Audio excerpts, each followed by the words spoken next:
Hello team and welcome to another ATP Geopolitics video with myself, Jonathan MSP. This is Ukraine War News Update, second part thereof for the 18th of October 2023. Before we go on to my usual military aid and geopolitical segments, I just want to add to my previous video, which is hits and losses and strikes. Here it is a P-Star 1-1 saying 3 Russians remained out of a battalion, so that's anywhere between 250 and 1,000 soldiers, depends how degraded the battalion is, after an attack on Avdiivka. So we have seen in Avdiivka area these huge attacks by the Russians. The Ukrainian losses, he says, are magnitudes lower despite what Twitter so-called experts say. And the claim is from a Russian source here saying 3 of the battalion remained on their feet. The remaining are 200 and 300, so that's dead and injured. Cargo 200, cargo 300 that's code words for dead and injured. The battalion commander was also 200, so the battalion commander was killed. That's a pretty incredible claim there, and this is on the back of something he had said previously, which is one Russian unit sent a regiment to storm Avdiivka. A platoon remained from this regiment. Out of the 1,000 soldiers, about 30 remained. All the rest were disposed of by the armed forces of Ukraine, and this is only one of the Russian units. Avdiivka fight is in the video. So we've seen lots of video evidence of these really costly attacks from the Russians, and this is now one of the Russian fighters claiming that all was not well, and they took huge losses there. Anyway, of course, grain of salt and pinch of salt and all that, but still worth looking at these different sources. And just a Russia on fire incident that has just come out, a massive warehouse fire in Rostov. Emergency services trying to prevent it from spreading. Cylinders of hydrogen sulfide. So yeah, that is another big blaze going on in the Russian territories. Right, now we're going to talk a little bit about ATACMS, because ATACMS military aid segment. So US officials secretly approved sending ATACMS, or APAM, in the package of aid announced on September the 21st under the category of cluster munitions. And we'll look at the Politico article that discusses that, thanks to Jan Narkovich, who sent that to me. The US administration briefed a number of members of Congress in a classified setting in order to prevent leaks. Okay. But we're going to go first to the New York Times article. And this is an article saying Ukraine uses powerful American supplied missiles for the first time. This is people claiming that some 20 have been sent. So the version of ATACMS missiles sent to the Ukrainians in what officials said were small numbers is a cluster munition that dispenses 950 small bomblets that can do damage over a wide area. Weapons of that type are banned by an international agreement that the United States has not signed. And we talked about this previously, that in fact, when you look at the most populous nations in the world, most of them haven't signed this. So when you say, 120 nations have signed this agreement, and you think, well, that's maybe that's most of the nations in the world. Actually, it isn't, and it's not even the most populous nations on Earth. And kind of that's the people that want to use them still allow themselves to use them. The larger armies see a value in this type of weaponry, and so that's why they haven't banned them, because it's easy for smaller armies who don't use them because it's not part of their strategy.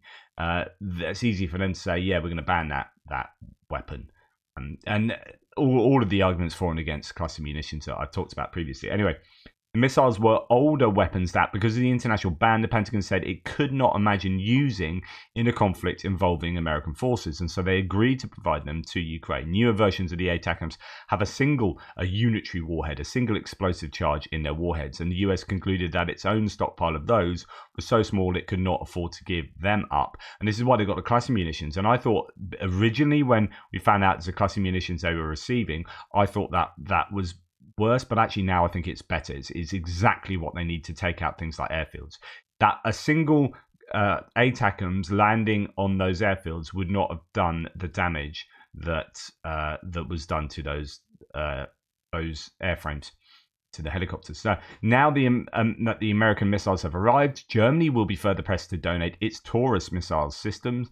Like Mr. Biden, Chancellor Olaf Scholz of Germany has resisted giving Ukraine his country's long-range missiles, partly to avoid escalating the conflict. The Taurus has a range of more than 310 miles and would be the newest and most sophisticated long-range missile yet for Kyiv. Ukraine has pledged to not fire the American ATACMS into Russia's internationally recognized borders, assurances it also gave when Britain and France donated their long-range missiles. Okay, Right, so that's the New York Times article. Let's pop into the Politico article. Inside Biden's decision to secretly send longer-range missiles to Ukraine.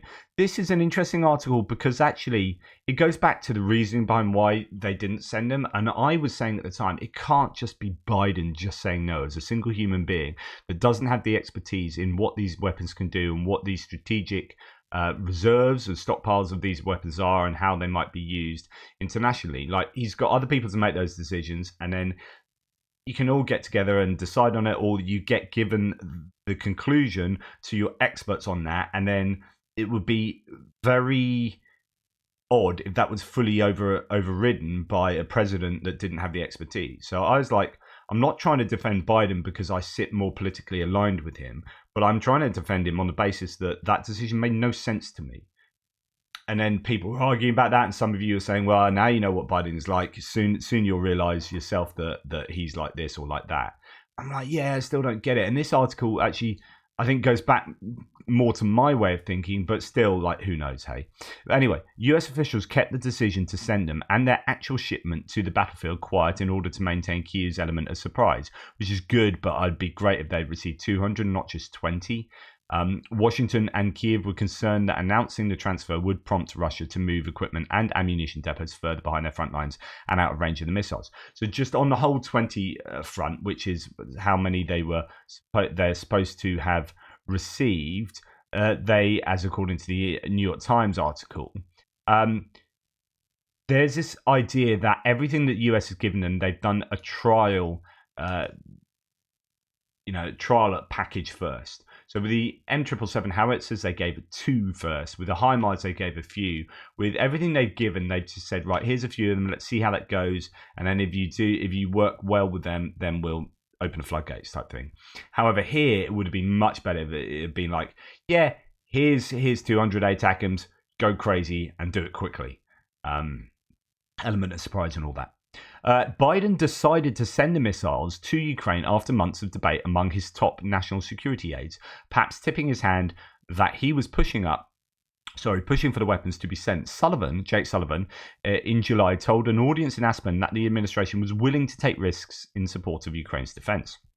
At the Pentagon, Defense Secretary Lloyd Austin and then Joint Chiefs Chair General Mark Milley had long resisted sending ATACMS. So this is going back to like these key decision makers in the military resisting, not Biden resisting. Now, this makes much more sense to me. Just this is how I imagined it. As Politico first reported, they argued that the US already had a limited inventory of the weapon, which is true, relatively speaking.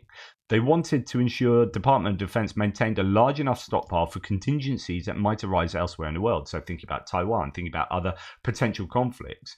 Yeah, we need to support Ukraine, but we also need to be able to conduct 2 offensives at the same time in different places around the world. And would giving Ukraine these ATACMS still allow for that?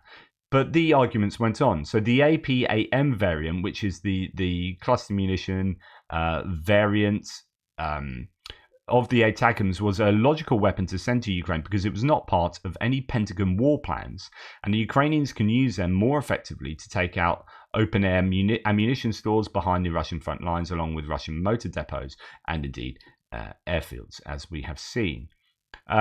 The team presented the proposal to Sullivan in an August the 23rd memo, and on August 28th, Sullivan directed the proposal to be added to the agenda of an upcoming meeting of the Biden administration's top national security officials called a Principals Committee meeting. At the August 30th meeting, the committee unanimously approved sending the weapons. Austin, Milley, and Secretary of State Antony Blinken, who had long supported sending ATACMS, all backed the proposal. So there's a change of mind going on. This is how I read it. Biden relayed the news. So then Biden just relayed the news. Like, okay, you guys have all decided this now. And he relayed the news to Ukrainian President Zelensky in a September 21st White House meeting. This is, as I'd reported previously, as it was reported in the media, that actually the decision had been made before Zelensky got there. But it was, I presume, deemed better to then send them afterwards and announce it afterwards. I just think it's unlikely that it was kind of leaked So it wasn't as much of a surprise, although it doesn't seem to have made much difference to what the Russians placing their helicopters at Berdyansk. So who knows? Ukraine would get a version of ATACMS, if not the long-range variant Kiev had sought for so long. And actually, I think this variant is better because it's, even though it's the shortest range one of the cluster munitions variants, so if we look at the different variants, it's the one that has the most cluster munitions. So you've got the original M39 was then upgraded to the M39A1 ATACMS Block 1A missile with a GPS. So instead of an inertial guidance, it's got GPS. This is super important because the GPS guidance on it allows it to react to air defenses and take evasive measures. So what apparently happened with Berdyansk is that these ATACMS went through Buk air defense systems areas, and they weren't hit. So one assumes that they could take evasive measures. It's kind of like this is a bit of a test bed for these in reality, given the context of how they're being used. And it seems that they've passed the test. So yeah, they've got GPS guidance. It carries 300 M74 bombs with a range of 20 to 300 kilometers. There were 610 produced between 1997 and 2003. During Operation Iraqi Freedom, 74 were fired. The remaining ones are being updated to M57E1 missiles. The M39A1 and later variants can only be used with the M270A1 or variants thereof, and M142 launchers. So it's HIMARS and other multiple launch rocket systems can use them. But the original M39 carries 950 M74s. So the upgrade goes to a smaller number, which might not be as useful, but has a longer range. Where actually the M39 has a shorter range of 165 kilometers, but has more submunitions. So the question is whether they got the M39A1 or the M39. Then when you go to look at some of the evidence here, and you look at this, it looks like they got the original, and not the A1, but the original ones, the A, these ones, the M39. However, as an expert on Andrew Perpetua's live stream last night was saying, the date of these coincides with M39A1 being made. So this could be a mistake. There's some kind of mistake somewhere along the line where it's very likely that these might be the A1 variety, which is the longer range, fewer submunitions. But who knows? I personally think the shorter ranged, more submunitions would be beneficial, but it only has inertial guidance. Whereas GPS guidance, which is better, is on these upgraded ones, and that GPS guidance might explain how it's got through the air defenses. And also with GPS guidance, they are more accurate. The circle error probable is better. So anyway, that's just a little bit of info there. Let's go back to the Politico article. So there was this unanimous decision to back it, and that was relayed by Biden. US officials secretly approved sending APAM in the package of aid announced on September the 21st under the category of cluster munitions, the officials said. The administration briefed a number of members of Congress in a classified setting in order to prevent leaks. So I think that was worth dipping into, that article. And it goes back to the idea, for me at least, that it seemed odd that Biden, as a single human, would, especially given the needs of Ukraine and him being very cognizant of those needs, would say, no, we're not going to give them ATACMS. But everyone else is saying, yeah, give them. You got all of your military experts saying, we've got enough of them. They're not strategically needed. Just give them. All of us say give them. And Biden going, you know what? No.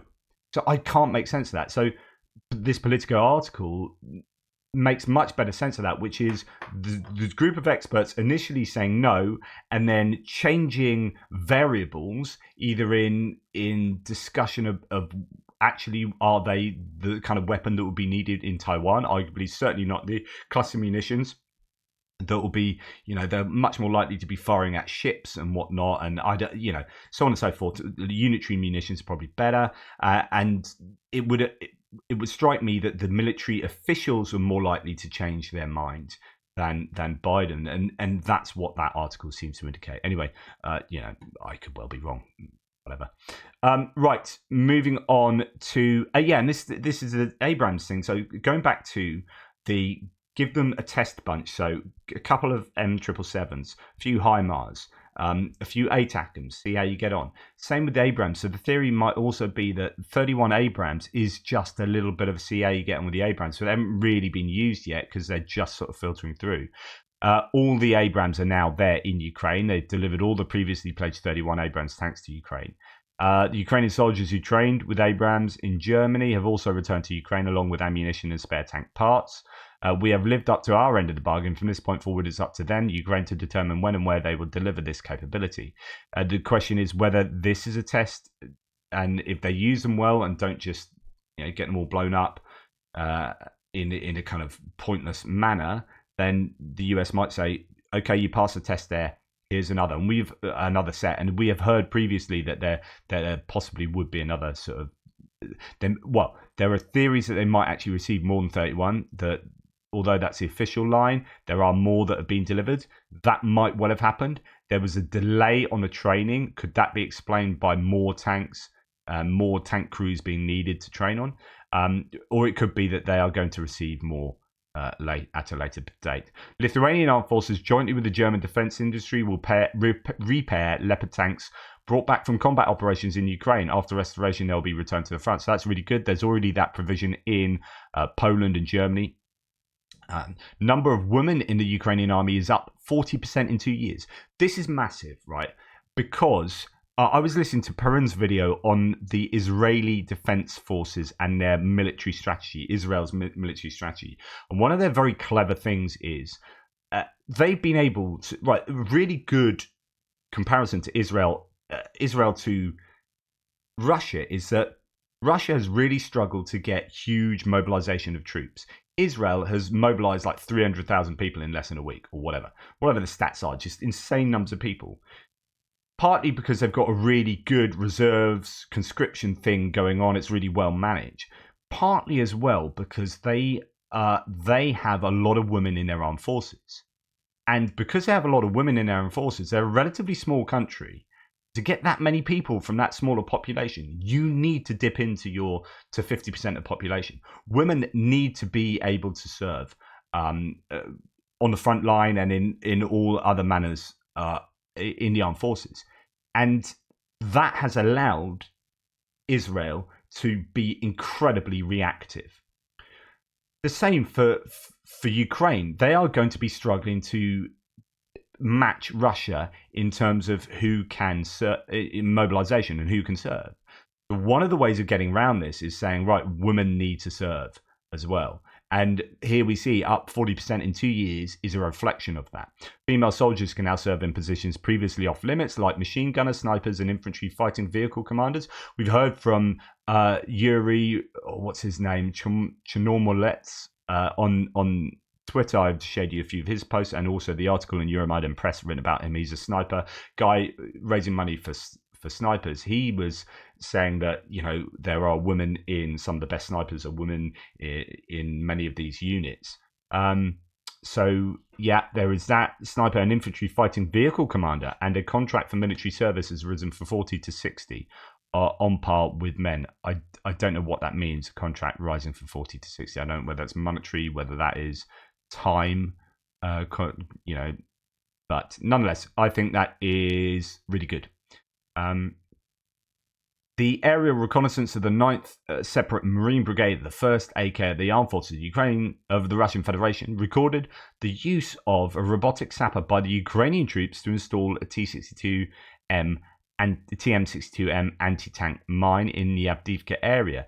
This is something I've reported on before, and now we are seeing them actually being utilized. So there it is, just dropping it off the back. Is obviously much safer. You don't have a sapper out there having to lug all these mines and then lay them and then return, especially when there are probably lots of anti-personnel and other kind of obstacles in this area. If you can send something like this to do the job for you, jobs are good. And we have moved from these being in the design phase and reporting on that, saying, oh, look, these might turn up. And then to them being announced as, yeah, we're going to send these to the front line, and now we're seeing them being recorded by Russians, seeing these anti-tank mine layers do their job. So, yeah, fascinating stuff.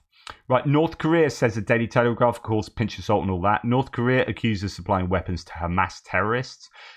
That's kind of tangentially linked to Ukraine, because North Korea are also giving stuff to Russia. I mean, if you were being really super cynical, you might say the more stuff they give to someone else, the less stuff they're going to be able to give to Russia. But of course, that doesn't look good for Hamas and Israel, does it? Or it looks good for Hamas, but not for Israel. So all the caveats apply to those kind of comments. And as I reported earlier, in terms of military aid, or at least military capability, we are starting to see Russian Ka-52 attack helicopters launching longer-range missiles. This is a 15-kilometer missile. I don't know whether it's an ATGM that can be fired 15 kilometers, but it's a missile that can be fired at a building 15 kilometers away, and that is not good for the Ukrainians. Just to let you know what this missile is, it's a helicopter-launched air-to-surface missile called LMUR, or Light Multi-Purpose Guided Rocket. The translation is that, or the Izdali 305. Here, it gives you an idea that footage shared online shows the LMUR being used mostly against buildings and warehouses, but also targeting pontoon bridges and vehicles around them, both armored and soft skins. So I don't know that it's an ATGM that can be used against a moving target, but yeah, the 15 kilometers still gives you that range advantage over manpads that might be firing right back at you. So there is that footage to suggest the usage of those missiles. Right, let's go on to geopolitical stuff now, and we're going to start with, I guess, Viktor Orban, the Prime Minister of Hungary, meeting with Russian dictator Vladimir Putin. That is, I guess it shows you where Orban's affinities lie. Anton Gerashchenko says these pictures are symbolic. This is an obvious sign of support for Putin and his aggressive war that he has no intention to end. Putin and Hungarian Prime Minister Viktor Orban have met in China on the 17th of October for the first time since Russia launched a full-scale attack on Ukraine. He assured Putin that he wants to develop economic cooperation with Russia and does not support sanctions against Moscow. You can't say it any clearer than that. And so there's no moral dilemma for Orban here, or at least he's not communicating it. It's like, oh, yeah, you appear to have invaded another country and be a moral monster. Yeah, anyway, I'd really like to develop our economic ties, if you don't mind. By the way, Orban's latest visit to Moscow was several days prior to Putin making the decision to attack Ukraine. So, so he visited before, just before the attack. So, and then the one at the bottom is the region of Hungary meeting with another famous dictator. You might know of him. Anyway, yeah, Viktor Orban. I'm gonna be quite honest here. I'm not your biggest fan. Putin is out in China as Viktor Orban is there. He's meeting with some of the, I guess, well, you've got China, Xi Jinping, you've got Viktor Orban, so an interesting collection of global leaders. Putin imagined that Ukraine is thinking about negotiations. Quote, Ukraine is thinking about the negotiation process. This is a transformation in the right direction, and I praise it, but it's not enough. What can I say about this? I think this is softer rhetoric. Like Putin even going to China and the way he's been acting with other nations. So interestingly, nations like Kyrgyzstan and a number of those nations in the Eurasian geographical area, they have previously at the UN been wined and dined by Joe Biden, by other rulers within I think Olaf Scholz has met them as well. There's been this courting of the Eurasian area by the Western allies. And Putin has previously been quite flippant about those rulers, but quite almost derogatory about that area, even though they're massively under the sphere of influence of Russia. He's been able to get away with knowing that, and they're a captured audience in a sense, and so he's quite derogatory, whereas out there apparently he's been very obsequious to them, and that he's realizes that this is an important political time for that area, and he needs to play a bit of a careful game. And so he's out there being a rather different.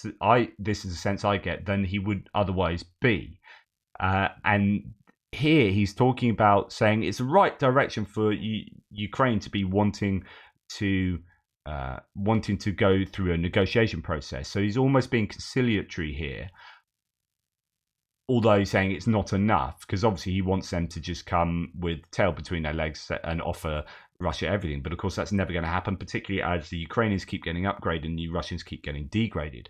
But yeah, interesting rhetoric from Putin there that might show he's going for a softer approach with other nations. I don't know. Other things of note, there's an awful lot of Hamas, Gaza, Israel stuff going on, but Canada has announced new sanctions against 9 Moldovan citizens associated with Russian oligarchs and 6 TV channels that distribute Russian propaganda, the government of Canada has written. So that's good news there. Russian authorities intend to double the population. This is something I referenced yesterday, their desire to get younger and younger women having babies. They just want more babies.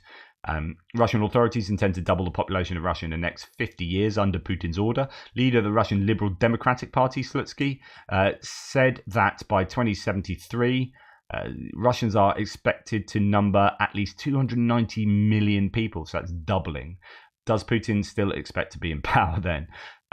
Yeah, that is going to be a pretty challenging thing for them to do, although there's a lot of space there, that's for sure. Finnish investigators are looking into the damage to the Finnish-Estonian gas pipeline. Said they are checking Chinese and Russian ships that were in the Gulf of Finland. Other ships that were in the area at the time of the damage are also being investigated. Not only that, it appears, is this a separate issue? Because there were claims that the gas connector pipeline was, Baltic Connector, I think, was damaged. But with that, there are usually, you kind of lay cables, I don't know, I presume, do you lay those kind of telecommunications cables close to the gas pipelines, rather than have them all in separate places, just keep them all in the same general area. Communication cable between Sweden and Estonia was damaged in the Baltic Sea. The cable did not break. It was damaged in the same area as the Baltic Connector gas pipeline. Swedish authorities do not yet have information about the perpetrators of the incident. I read that as being it's a separate incident that has taken place. Is kind of where I was going with that. This looks to be potential nefarious. I mean, it could be trawlers dragging stuff. These aren't as robust as you might think. I was listening to Ukraine the latest talk about this, about the telecommunications cables aren't particularly thick. You'd think going under the sea they'd have loads of protection, they'd be really, really robust, but actually they're not as much as you think, so they can get damaged by trawlers and whatnot, and anchors, I don't know, other things. So it could not be some dodgy, nefarious activity, but it's also fairly plausible that is. So we'll have to wait and see what the investigations turn up. Anyway, thank you for watching. Please like, subscribe, and share. Really appreciate your support. Take care, and I will speak to you soon.